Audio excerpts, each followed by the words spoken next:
want to acknowledge for a moment, I think we all know like how messed up culture and attitudes towards sexuality have been in the past and in recent history, and how they still are that way in many parts of the world and many parts of our world as well, or the world as a whole.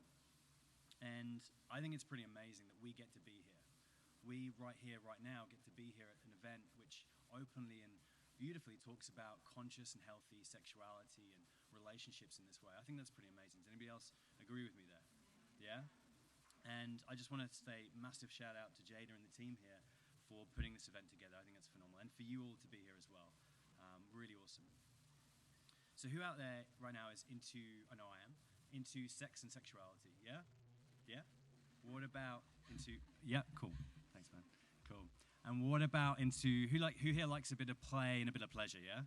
Yeah? Cool, beautiful. So turn to the person next to you and go, I like a bit of play. Come on, and again, everybody. I like a bit of play. That's it, that's better. Cool. And I know this is true for me. It's definitely been true for me in the past, and still is true, that sometimes, we can get a bit scared and a bit vulnerable and feel a bit afraid being engaged in or talking about sex and sexuality. That's pretty normal, right? So I just want to acknowledge that first up, that is definitely part of the conversation, is how we can feel vulnerable, we can be resistant, and we can be afraid of these conversations. So yeah, turn to the person next to you and say, I like a bit of play, but I'm a little bit scared too. Cool. That'll do. All good. All right. So yeah, Ali and I are here to talk to you today about creating security, about creating a secure and passionate and loving relationship together. And this is about creating a healthy and sustainable attraction and chemistry in long-term relationships, which can be a challenge. And it's about, and this is what I'm talking about there is any relationship that has deepened or is deepening into any kind of permanence, any kind of commitment. So this is as relevant as it is for a couple at 3 months, or 1 month even, if it's going really deep very quickly. 1 month, 3 months, 3 years, 30 years. It's all relevant. And this is so important. Why is this so important? Perhaps you can relate to this. Have you ever been in or have observed a relationship that is hot, steamy, and volatile, where there's a lot of excitement and passion and novelty and lots of passion and excitement? However, the people in it never perhaps really know where they stand. And perhaps there's lies or power plays or games, and there can be a lot of conflict and arguments and hostility, and this can result in a lot of pain. And this relationships, what we notice is the relationships either continue in agony or end in tragedy. On the other side, maybe you can relate to this as well. Maybe you've been in or have observed a relationship which is perhaps very comfortable and it's predictable, and people just kind of get along just fine. But there's this boredom and there's this repetition and dullness that's within the relationship, and the people within it tend to can lose themselves. They've lost themselves in comfort and sameness, and they find the comfort within that. And as a result of that, yeah, it can be boring and dull, and if that continues, often we observe these relationships ending in a separation or betrayal and affair, which is obviously very tragic. What we notice during our work is that there are some couples, there are a lot of couples actually, but there are couples out there who take care of security and also the attraction and the chemistry. They take the time to build trust and emotional safety and emotional security, and they work on the chemistry and the attraction as well.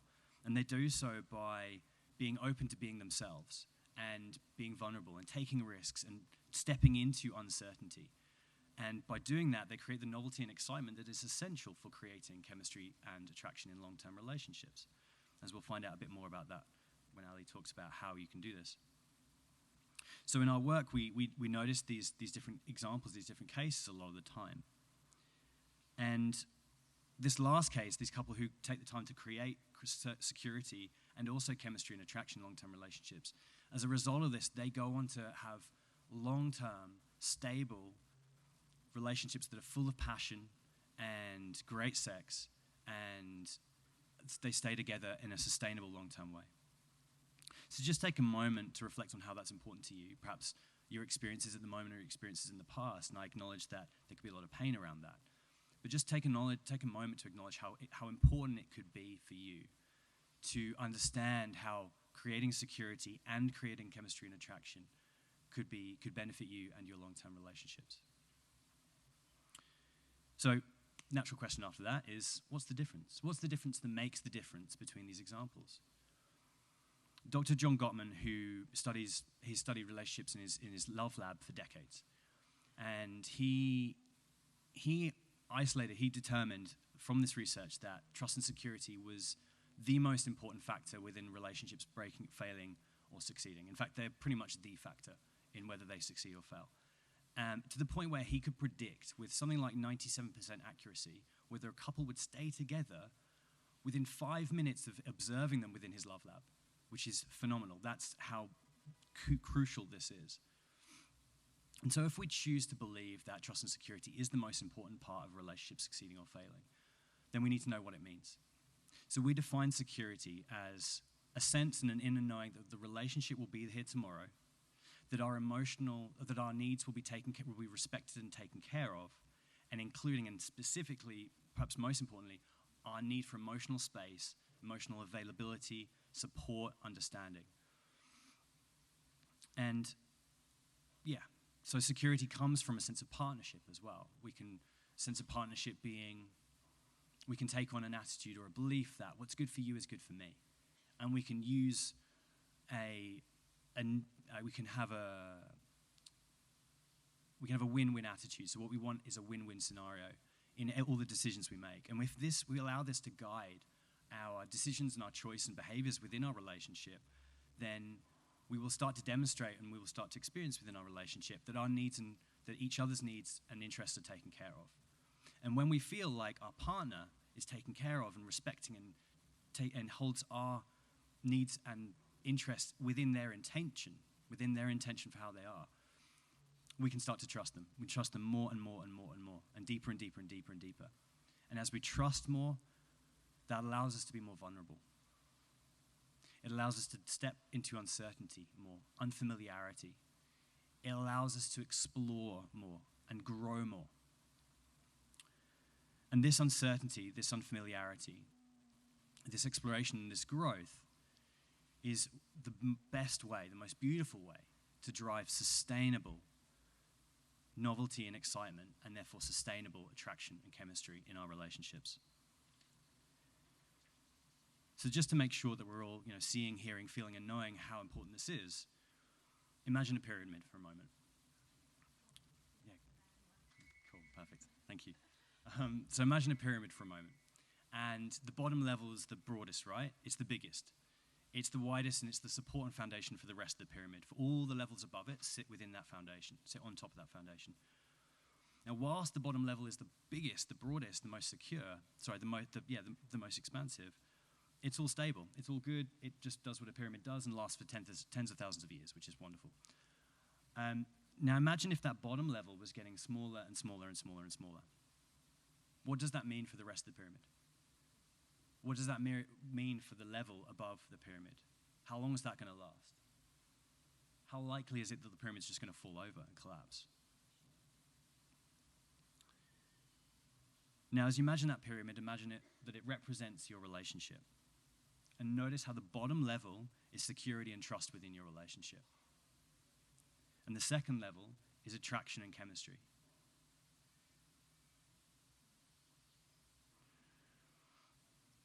So what we can notice is and that second level of attraction and chemistry is created by that novelty, uncertainty, explorations we just found out. Now, the more trust and security there is in the relationship, the bigger that bottom level, the more uncertainty, the more unfamiliarity, the more exploration we can have within the relationship. The more that it can support safely. The broader that bottom level is, the more uncertainty, unfamiliarity that it can support. And the more unfamiliarity and uncertainty within that it can support, the more attraction and chemistry you'll have within the relationship.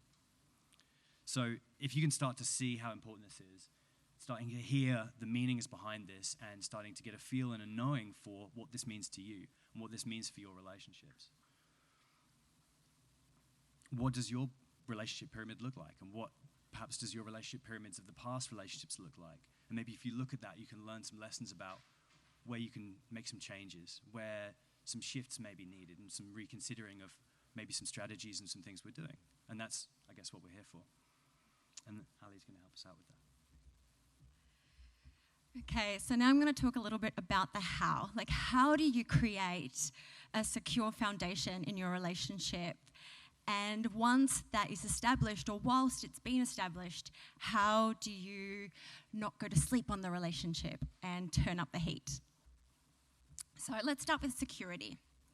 Where a lot of people go wrong in trying to create security is they assume that what makes you feel safe will also make your partner feel safe. When in fact, the very thing that could make you feel safe could have your partner running for the hills. Now, so I strongly, strongly recommend getting to know your attachment style. And I also recommend being clear about what your needs are in relationship. Better yet, get to know your partner's attachment style and what their needs are as well. A turning point in our relationship, because we've been on quite the journey, was that I became really, really clear and I owned that I have an anxious attachment style.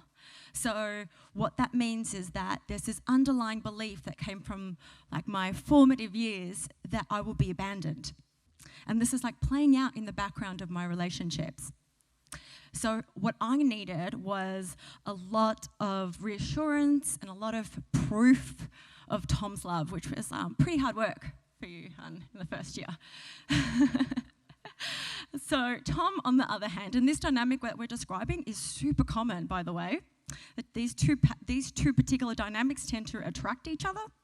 So Tom, on the other hand, identified that his attachment style was an avoidant attachment style. For him, independence and freedom were paramount. And his underlying fear was that if people really got to know him behind the perfect facade, he would be rejected. So when people got close to him, he would start to feel anxious, claustrophobic, and have an urge to run. As you can imagine, without knowing this, these two attachment styles at play create an environment for heartbreak. These styles playing together mean that, or for me, they meant that I became progressively more and more needy, and he became progressively more avoidant, yeah? And we'd be feeding into each other's patterns blindly, which, led to the breakdowns of all of our previous relationships. Instead, once we understood this about ourselves and about each other, we learnt to be really kind to each other's vulnerabilities. Yeah, so I did this by showing him that I accepted all of him, and that included his need for space. And he did this by showing me time and time again, obviously this took a little while to establish, that he wasn't going anywhere. Most importantly, we really respected each other's feelings because, we live in a world where we think that feelings are ridiculous, and we label our own feelings as childish. We dismiss a lot of our feelings. We're not really connected to our feelings until they kind of build up and erupt. And I'm going to assert that most of us, when we're falling in love, when we're forming attachments, or when our relationship feels insecure, that our emotional world is pretty messy and maybe doesn't make sense, like logical sense to us. So, we were incredibly patient with each other's neurosis. And we were really compassionate with ourselves and each other in that. As you can imagine, with an avoidant personality and an anxious personality, we really did have different things that would make us feel safe. For me, I wanted to hear, I'm going to be around, I'm not leaving. For him, he wanted to hear, it's cool, babe, go on that holiday on your own, it's fine, yeah? This is very different things that made us feel safe. Now, you might say that sounds lovely, but it doesn't sound very exciting. Or you might say, actually, I've got that security in my relationship. I just don't have, like, how do you zing things up and spice things up? So this kind of dichotomy can happen because adventure, excitement, and passion tends to live outside of the comfort zone. And yet, you can't sustainably, I mean, you can definitely have these things unsustainably, but you can't sustainably go out of the comfort zone without a secure foundation. So how do you spice things up without fucking things up? What you do is you veer outside of the comfort zone into what a dear friend of mine coined the pleasure zone. This is the place just outside of the comfort zone where you're feeling alive and you're feeling expanded. You're feeling vital. But it's not so far out of your comfort zone or your partner's comfort zone that it breaks down the trust and creates trauma. You know, when you first meet someone, you are both exciting to each other because you have your own individual worlds. You know, you both have your separate worlds, your individuals, and this creates polarity and it creates intrigue. The more you merge into oneness and sameness, the less there is to discover, or so we think. So the trick is to maintain individuation and stay connected to your truth. You know, create some mystery. Don't tell each other every surface thought. And I dare you to share your inner world.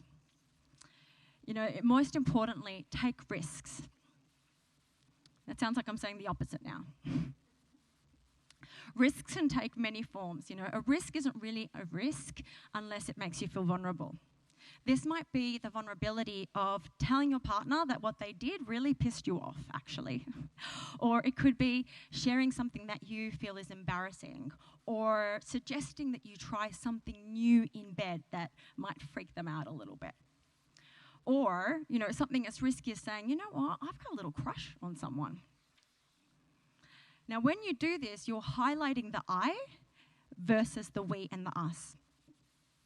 Now, if you do this and your partner reacts or shuts down, it's a sign that there isn't enough security in the relationship to support the new level of risk that you've introduced. So you both need to go back to that security bubble and just see what's missing. Because the person who took the risk needs to know that they can continue to be themselves and they can continue to take risks. And the person who received the information of the risk needs to know that the relationship is still safe, that their needs are being considered even as things change. Being responsible in how we communicate and keeping a sensitive and caring we focus is imperative whilst you're rocking the boat. You know, if you both navigate this well, this doesn't take away your security. It actually adds your safety points in your relationship. If you do this really well, it shows that you're going to communicate your desires and your fears honestly, and that you will be loved in the turbulence. So what I'd love to leave you with is to know that safety and risk, whilst being really different animals, can coexist. They can strengthen and support each other if a couple navigate it with emotional intelligence and self-awareness. I want you to know that a safe relationship can be a sexy relationship. And I'd like to invite you to assess whether your relationship could, or future relationships could benefit from more security or from more novelty and excitement. And lastly, that there are countless of resources available for you to expand and nourish your desire for security and your desire for adventure. So, thank you.